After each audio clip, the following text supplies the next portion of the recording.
이름으로 축복합니다.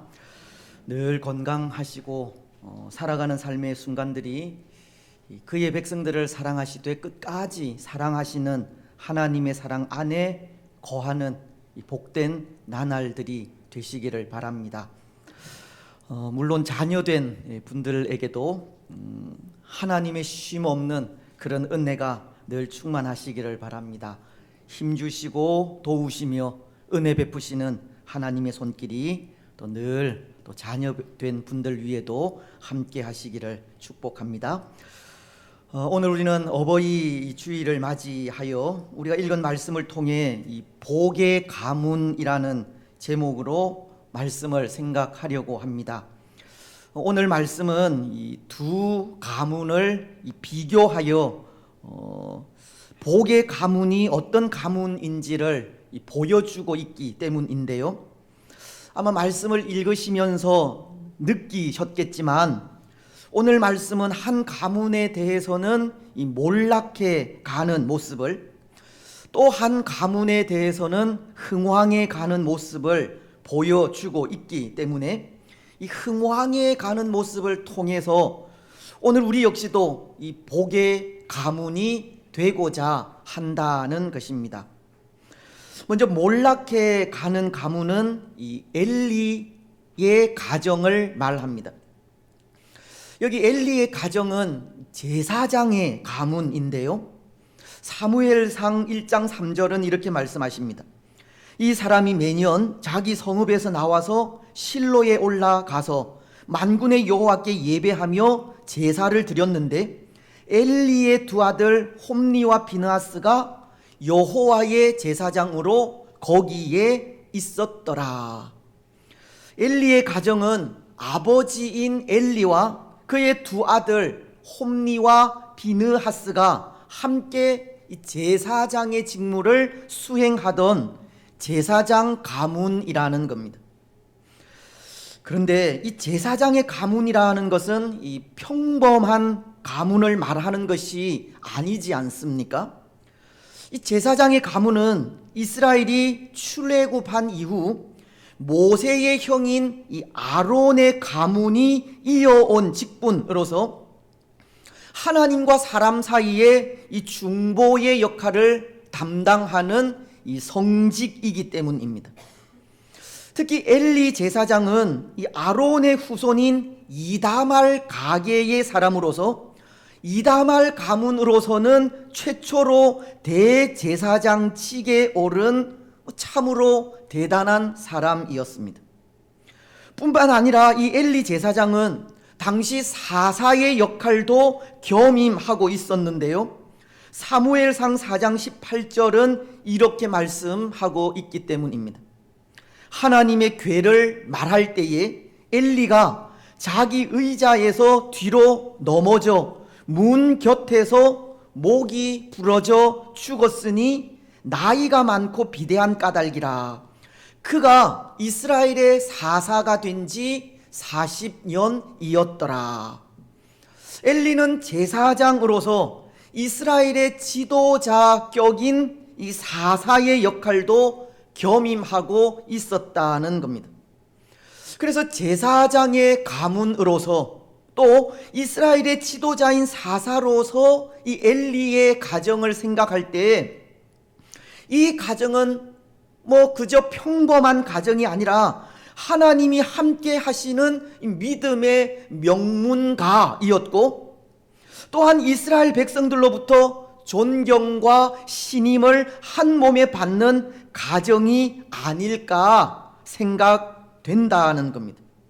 엘리의 가정은 신앙적으로나 사회적으로나 인정받고 신임받는 가정으로 생각하면 될 것 같습니다.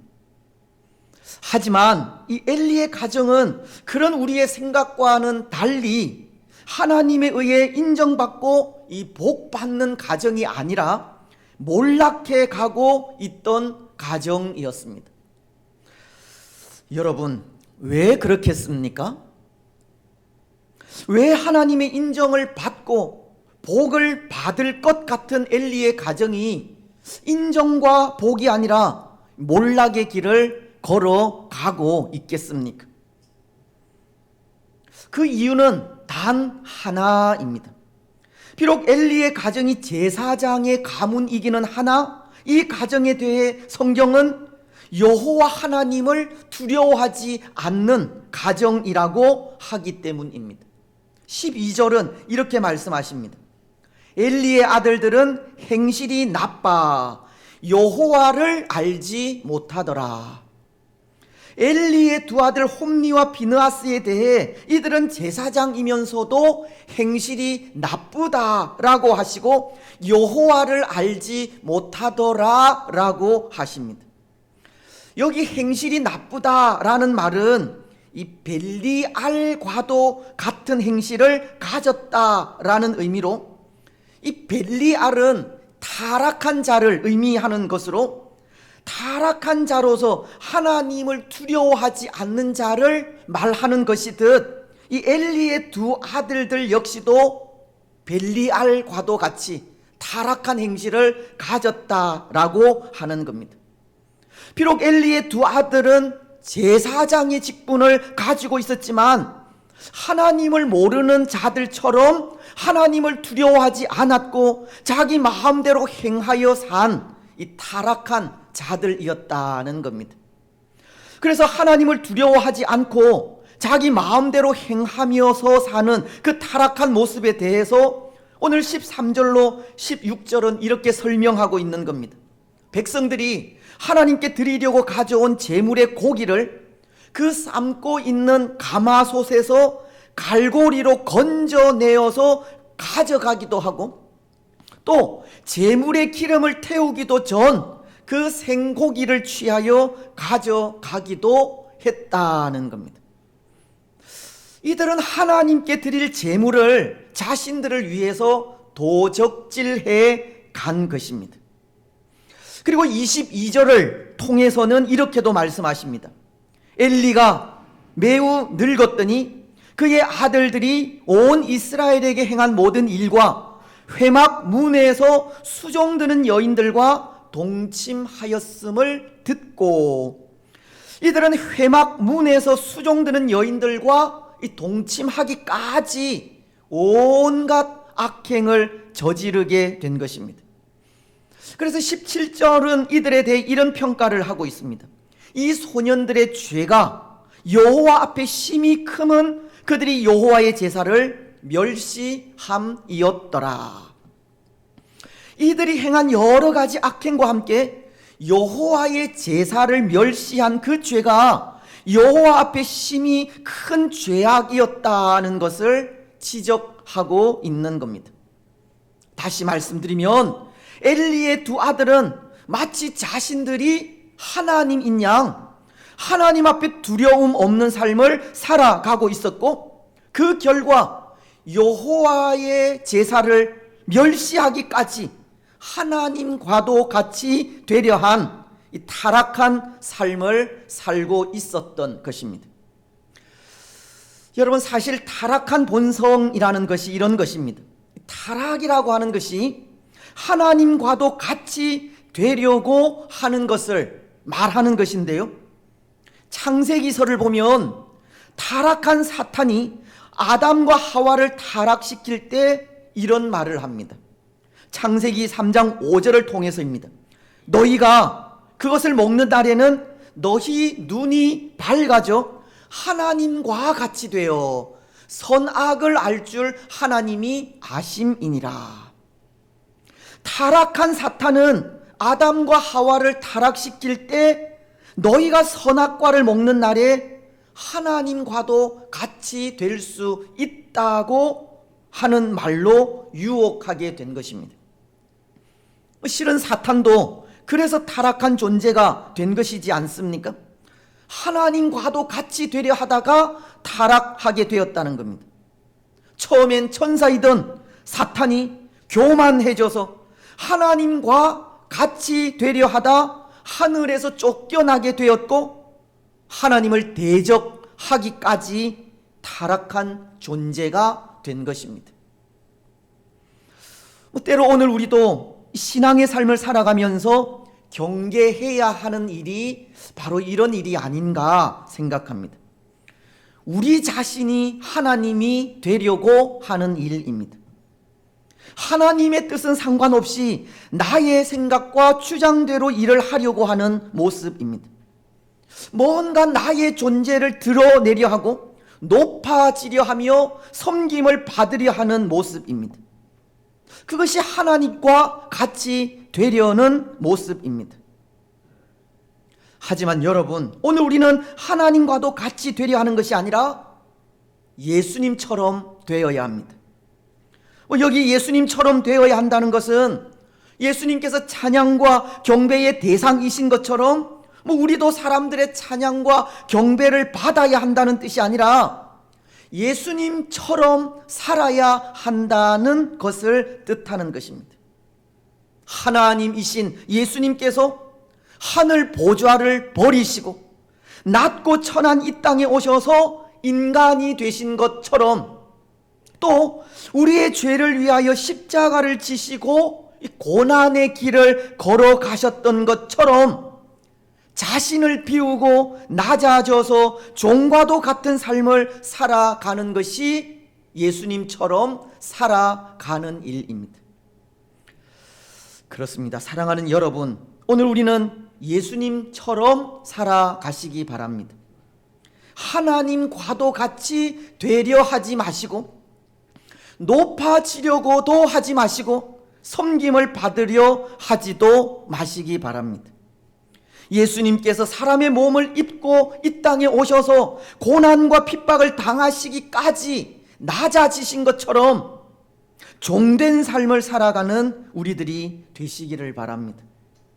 빌립보서 2장 3절 하반절이 오직 겸손한 마음으로 각각 자기보다 남을 낮게 여기고 라고 하시듯 나 자신이 아니라 다른 사람을 높이고 존중하며 세워 가시기를 바랍니다. 하지만 오늘 엘리의 두 아들 이 홈니와 비느하스는 그렇게 하지 못하였고 자신들이 스스로 하나님이 되어 살아가려 하다 타락하게 된 것이고 하나님 앞에 심히 큰 죄를 범하게 된 것입니다. 그런데 여러분, 오늘 이 엘리의 아들들이 이렇게 타락하여 자신들이 친히 하나님이 되려 하기까지 그 잘못을 생각할 때 그 잘못이 누구에게 있겠습니까? 엘리의 두 아들 자신들에게 그 잘못이 있겠습니까? 아니면 그들이 살아가고 있는 그 시대에 잘못이 있겠습니까? 그것도 아니면 아버지인 엘리 제사장에게 잘못이 있겠습니까? 이들의 잘못이 누구에게 있겠습니까? 저는 위에 세 가지가 다 그 원인이 아닐까 생각하는데요. 엘리의 두 아들에게도 잘못이 있고 그 시대에도 원인이 있으며 아버지인 엘리에게도 책임이 있다는 겁니다. 먼저 엘리의 두 아들인 홈니와 비느하스에게 잘못이 있다는 것은 그들의 타락의 그 원인을 둘 수 있을 것 같습니다. 마치 아담과 하와처럼 이들의 타락은 이 자유의지의 남용의 그 원인이 있다는 겁니다.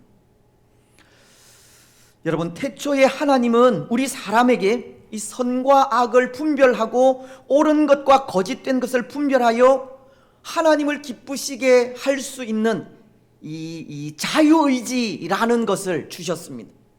그렇지 않습니까? 하지만 아담과 하와는 그 자유의지로 자신들의 유익을 위하여 사용하였습니다. 사탄의 유혹에 빠져 하나님과도 같이 되려고 이 선악과를 따 먹었기 때문입니다. 오늘 엘리의 두 아들도 그렇게 타락하게 된 것이 그 자유의지로 자신들의 유익을 위해 사용한 것에 있다는 겁니다. 이들은 하나님의 뜻을 외면하게 된 겁니다. 하나님의 선을 받아들이지 않은 것이고 하나님의 의를 위해 살아가지 않은 것입니다. 이들은 제사장으로서 얼마든지 하나님의 선과 하나님의 의를 행하고 하나님의 뜻에 따라 순종하면서 하나님의 영광을 위하여 살아갈 수 있었지만 그 거룩한 삶을 스스로 팽개쳐 버리고 만 것입니다. 어쩌면 엘리의 두 아들은 하나님의 영광을 위하여 살아갈 수 있는 가장 좋은 환경에서 가장 나쁜 결과를 만든 것이 아닐까 생각합니다. 모르겠습니다. 어쩌면 오늘 우리가 살아가는 신앙의 삶도 그럴 수 있다 생각합니다. 좋은 환경에서 나쁜 결과를 만들 수 있다는 겁니다. 무슨 말씀이냐면, 여러분, 그래도 이제는 우리가 이 코로나의 영향을 크게 받지 않고 하나님을 마음껏 찬양하고 예배할 수 있는 이 좋은 환경이 조성되었지 않습니까? 하지만 오늘 이렇게 좋아진 환경을 우리의 잘못으로 또다시 빼앗겨 버리게 된다면 우리도 가장 좋은 환경에서 가장 나쁜 결과를 만들게 되는 경우가 아닌가 한다는 것입니다.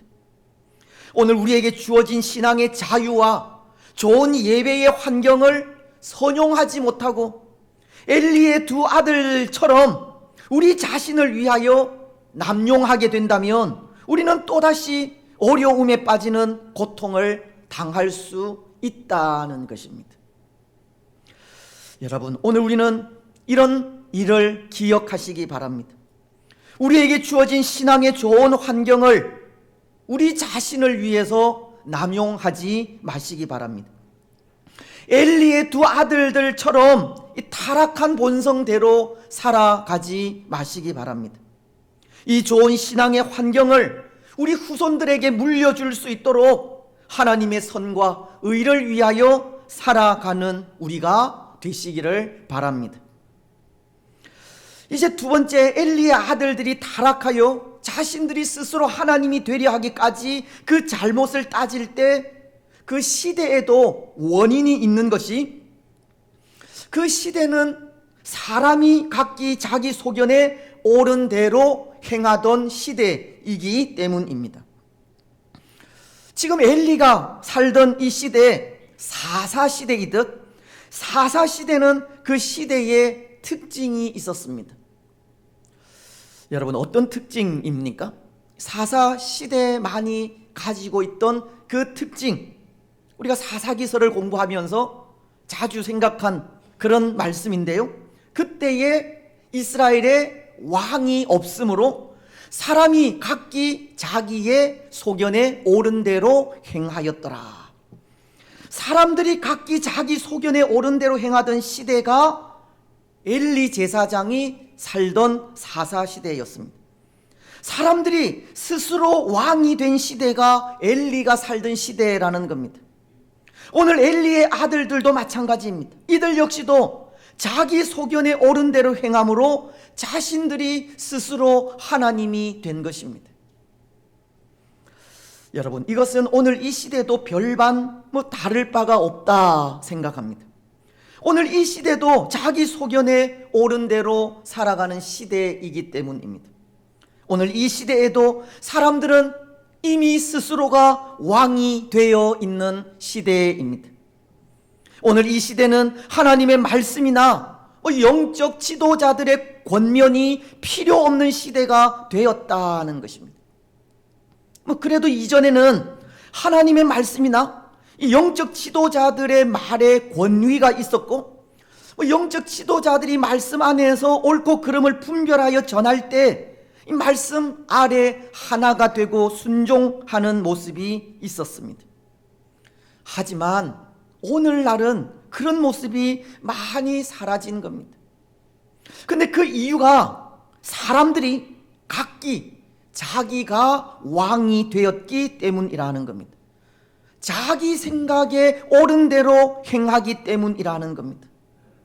비록 이전에는 생각이 다르고 마음이 달라도 말씀 앞에서 많은 하나가 되기도 하였지만 오늘날에는 그 다른 생각들, 그 다른 마음들이 말씀 앞에서도 바뀌지 않을 때가 많은 겁니다. 물론 이 시대가 이전과는 다른 시대가 된 것을 분명 부정할 순 없지만, 이미 이 시대는 말씀 앞에서도 자기의 생각이 앞서는, 자기 소견에 옳은 대로 행하는 시대가 된 것입니다. 하지만 여러분, 아무리 이 시대적 상황이 하나님을 떠나는 시대라 할지라도 말씀 앞에서는 이 시대를 거슬러 살아가는 용기가 필요합니다. 나의 생각과 마음을 하나님의 말씀 앞에 내려놓는 용기가 필요한 것입니다. 왕이신 하나님 앞에 온전히 굴복하고 말씀의 권위 앞에 순종하고 복종하는 용기가 필요하다는 것입니다. 여러분, 오늘 우리는 아무리 시대적 상황이 하나님을 떠나는 시대라 할지라도 말씀 앞에서는 시대를 거슬러서 살아가시기 바랍니다. 나의 생각과 주장대로가 아니라 말씀 앞에 우리 자신을 온전히 내려놓고 말씀의 권위 앞에 순종하는, 또 복종하는 우리들이 되시기를 바랍니다. 이제 세 번째, 오늘 엘리의 아들들이 타락하여 자신들이 하나님이 되려 하기까지 그 잘못을 따질 때 그것은 아버지인 엘리 제사장에게도 있습니다. 아버지인 엘리의 책임이 크다는 겁니다. 여러분, 오늘 이 엘리의 아들들이 이렇게 하나님을 두려워하지 않고 하나님 없는 삶을 살 때 아버지로서 엘리가 보여야 할 모습이 있다면 어떤 모습이겠습니까? 잠언서는 20장 30절을 통해 이렇게 말씀하십니다. 상하게 때리는 것이 악을 없이 하나니 매는 사람 속에 깊이 들어가느니라. 여기 상하게 때리는 것이 악을 없애고 사람 속에 깊이 들어간다는 말씀은, 그렇게 때리는 매가 이 살이 찢어질 정도로 심하게 때리는 매라는 의미로, 그 매에 우리 사람의 감정을 담아서 때려라는 것이 아니라 엄격한 징계를 하라고 하시는 말씀으로, 이 엄격한 징계는 사람의 속을 깨끗하게 한다는 것을 가르치는 겁니다. 때로 엘리는 아버지로서 이 아들들의 잘못에 정말 상한 매를 들어서라도 그들의 속을 깨끗하게 해야 했지만, 엘리는 아버지로서 그렇게 하지를 못했던 것입니다. 자신과 함께 제사장의 직분을 감당하는 아들들이 그저 자랑스럽고 사랑스러워서인지 아니면 애처로워서인지 그는 하나님을 두려워하지 않는 그 아들들을 가만히 둔 것입니다. 어쩌면 그들의 그 잘못된 행위를 듣고만 있었던 겁니다. 오늘 23절과 24절 상반절은 이렇게 말씀하지 않습니까? 그들에게 이르되 너희가 어찌하여 이런 일을 하느냐? 내가 너희의 악행을 이 모든 백성에게서 듣노라. 내 아들들아, 그리하지 말라. 아버지로서 엘리는 그 아들들의 악행을 듣고 훈계는 하고 있지만 그들에 대해 그 속을 깨끗하게 치료하는 이 엄격한 징계는 하지 못한 것입니다. 엘리는 말로만의 훈계를 했을 뿐이고 그 아들들은 말로 하는 아버지의 훈계를 듣지 않았던 겁니다. 엘리는 잘못된 길로 가는 아들들에 대한 징계가 없었습니다. 그렇습니다. 사랑하는 여러분, 오늘 아버지인 엘리의 잘못은 이 아들들의 잘못에 대해 엄격한 징계가 없었다는 겁니다. 잘못된 일들 앞에 그 징계가 말로 하는 훈계뿐이었습니다. 물론 그 훈계를 듣지 않은 것도 오늘 25절이 가르치듯이 그들을 죽이려는 하나님으로부터 나온 것이기는 하지만 그 아들들의 잘못에 너무 관대하게 대한 것이 아버지로서 엘리의 잘못입니다. 하지만 성경은 아버지의 책무를 분명하게 가르치고 있지 않습니까? 주의 교훈과 훈계로 양육하라는 겁니다. 에베소서는 6장 4절을 통해 이렇게 말씀하십니다. 또 아비들아, 너희 자녀를 노엽게 하지 말고 오직 주의 교훈과 훈계로 양육하라. 말씀은 자녀들을 노엽게 하지 말라고 하십니다. 이것은 곧 자녀들에게 인격적인 대우를 하라고 하는 말씀입니다. 그리고는 이어서 주의 교훈과 훈계로 양육하라고 하십니다. 여기 주의 교훈과 훈계로 양육하라는 것은 말씀이 가르치는 방법으로 양육하라는 뜻으로, 교훈은 엄격한 징계를 말하는 겁니다. 앞서 잠언서가 말씀하셨듯이 상한 매가 교훈입니다. 또 훈계는 하나님의 말씀을 인용하여서 교육하는 방법을 말하는 겁니다. 하나님은 아버지들에게 분명한 책무를 주신 것이 자녀들을 인격적으로 대우하되 교훈할 때는 상한 매, 엄한 징계를 하도록 하셨고, 훈계할 때는 하나님의 말씀을 인용하여서 훈계하라고 하셨다는 것입니다. 그렇다면 오늘 저와 여러분들은 부모로서 어떻습니까? 우리는 부모로서 어떤 교육을 하고 있고 또 어떤 교육을 하셨습니까?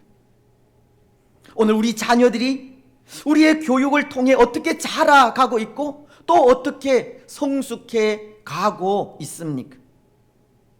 오늘 우리의 자녀들이 성숙한 그리스도인으로 자라 있는지, 아니면 엘리의 아들들과도 같이 되어 있는지, 바로 그 책임이 우리에게, 부모된 우리에게 있다는 겁니다. 여러분, 자녀들에게 주의 교훈과 훈계로 양육하는 일이 부모의 일이고, 하나님의 말씀을 부지런히 가르치는 일이 부모의 책임입니다. 오늘 부모된 모든 분들은 자녀들을 주의 교훈과 훈계로 양육하시기 바랍니다. 그래서 우리에게서 엘리의 아들들과 같은 자녀들이 나오지 않도록 부모로서 그 책임을 바르게 잘 감당해 가시기를 바랍니다. 여러분, 오늘 엘리의 가정이 몰락해 가게 된 원인은 바로 거기에 있었습니다. 엘리의 가정이 비록 제사장의 가문이기는 하나 여호와 하나님을 두려워하지 않던 가정이기 때문입니다. 엘리의 아들들이 하나님의 선과 의, 하나님의 뜻에 따라 살아간 것이 아니라 자기의 유익에 따라 살아간 것 때문이고, 사람이 각기 자기 소견에 옳은 대로 행하던 시대에 그 시대를 거슬러 하나님의 말씀대로 행하지 못한 것 때문이며, 아버지인 엘리의 잘못된 교육 때문입니다. 그래서 그 가정은 몰락해 갈 수밖에 없었고, 몰락해 가는 그 모습에 대해 성경은 이렇게 말씀하고 있습니다. 사무엘상 2장 31절 말씀은, 보라, 내가 내 팔과 내 조상의 집 팔을 끊어 내 집에 노인이 하나도 없게 하는 날이 이를지라. 참 무서운 예언이지 않습니까? 엘리의 가문에 노인이 하나도 없게 될 것을 경고하신 겁니다. 또 35절을 통해서는 출애굽 당시 아론으로부터 시작된 제사장직의 가계가 종결되고 끊어질 것에 대한 예언도 하십니다. 내가 나를 위하여 충실한 제사장을 일으키리니 그 사람은 내 마음 내 뜻대로 행할 것이라. 내가 그를 위하여 견고한 집을 세우리니 그가 나의 기름 부음을 받은 자 앞에서 영구히 행하리라. 물론 이 말씀은 이제 예수님께서 우리의 대제사장이 되실 것을 예언하시는 것이지만, 사람이 이어받은 그 대제사장직이 엘리의 가문을 통해서 끊어지게 될 것을 예언하신 겁니다. 여러분, 몰락입니다. 정말 한순간에 이 엘리의 가정은 그 모든 것을 다 잃어버리기까지 몰락하고 말았습니다. 제사장의 가문인 엘리의 가정이 하나님을 두려워하지 않았기 때문입니다. 여러분, 오늘 우리는 하나님을 경외하고 그 앞에 항상 두려움으로 살아가시기를 바랍니다. 그런데 여러분, 오늘 말씀은 이렇게 몰락해 가는 엘리의 가문과는 달리 흥왕해 가는 한 가문에 대해서도 말씀을 하고 있는데요, 그 가문은 사무엘의 가정입니다. 21절은 이렇게 말씀하십니다. 여호와께서 한나를 돌보시사 그로 하여금 임신하여 세 아들과 두 딸을 낳게 하셨고 아이 사무엘은 여호와 앞에서 자라니라. 또 마지막 26절은 이렇게 말씀하십니다. 아이 사무엘이 점점 자라매 여호와와 사람들에게 은총을 더욱 받더라.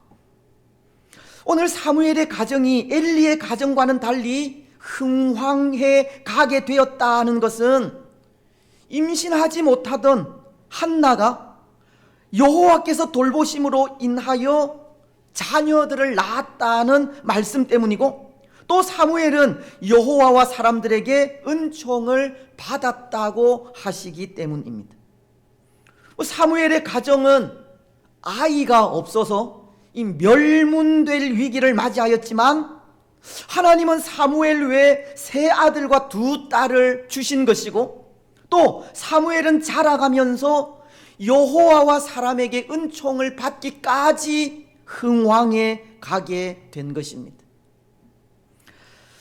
여러분, 그렇다면 오늘 사무엘의 가정이 이렇듯 하나님의 돌보심과 은총을 받기까지 그 연유는 또 어디에 있겠습니까? 엘리 가정의 멸문이 하나님을 떠나 하나님을 두려워하지 않은 것이 있다면 이 사무엘의 가정은 하나님 앞에서 신실하게 살아간 것에 있습니다. 하나님을 믿는 믿음을 바르게 지켜가고 주어진 역할들, 사명들, 직분들 충실히 감당하였기 때문입니다. 사무엘의 가정은 부모가 또한 자녀들이 하나님의 신실한 백성으로서 가정이나 교회 그리고 사회에서 각기 주어진 역할을 충실히 감당한 가정이었다는 겁니다. 앞서도 인용한 26절은 이렇게 말씀하십니다. 아이 사무엘이 점점 자라매 여호와와 사람들에게 은총을 더욱 받더라. 사무엘이 자라매 여호와와 사람들에게 은총을 더욱 받더라. 저는 이 말씀을 이렇게 해석하고 싶은데요, 물론 이 말씀은 사무엘이 자라가면서 하나님과 사람들의 은총, 즉 하나님과 사람들의 사랑과 기쁨을 받기까지 이 영적으로 성숙해 간 것을 전해주는 말씀이지만, 그렇게 하나님과 사람들의 은총을 받기까지 그 가정의 모든 식구들이 이 주어진 역할을 충실히 잘 감당하였다는 뜻으로 해석을 하고 싶다는 겁니다. 왜냐하면 사무엘이 하나님과 사람들의 은총을 받기까지 자기 혼자만의 힘으로 된 것은 아니기 때문입니다. 그렇지 않겠습니까? 사무엘은 성전에서 말씀을 잘 배우고 또 말씀 안에서 신실한 삶을 살아갔고, 그의 부모는 사무엘이 나실인으로서 하나님을 위해 평생을 살아갈 수 있도록 기도하면서 잘 보살펴 준 결과라는 것입니다. 오늘 18절과 19절이 사무엘은 어렸을 때에 세마포 에봇을 입고 여호와 앞에서 섬겼더라. 그의 어머니가 매년 드리는 제사를 드리러 그의 남편과 함께 올라갈 때마다 작은 겉옷을 지어다가 그에게 주었더니라고 하시듯, 사무엘은 신실하게 하나님을 섬겼고, 그런 사무엘에게 어머니인 한나는 그 직분을 잘 감당할 수 있도록 정성과 사랑을 다하여서 돌보아 주게 된 것입니다. 가족의 모든 구성원들이 이 주어진 역할을 신실하고 충실하게 감당하였고, 그것을 통해 사무엘은 하나님과 사람들에게 은총을 더욱 받으면서 자라가게 된 것입니다.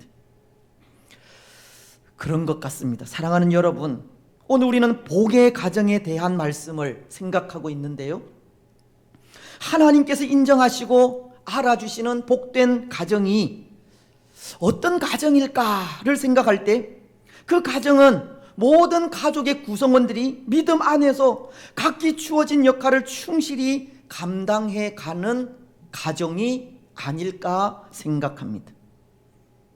아버지는 아버지로서 굳건한 믿음으로 고난 속에서도 흔들리지 않고 믿음의 자리를 잘 지켜가고, 어머니는 주의 사랑으로 자녀를 돌보고 위하여 기도하며, 또 자녀들은 주 안에서 부모를 공경하고 순종하여 예수 그리스도의 장성한 분량에까지 자라가는 가정이 복의 가정이라는 겁니다.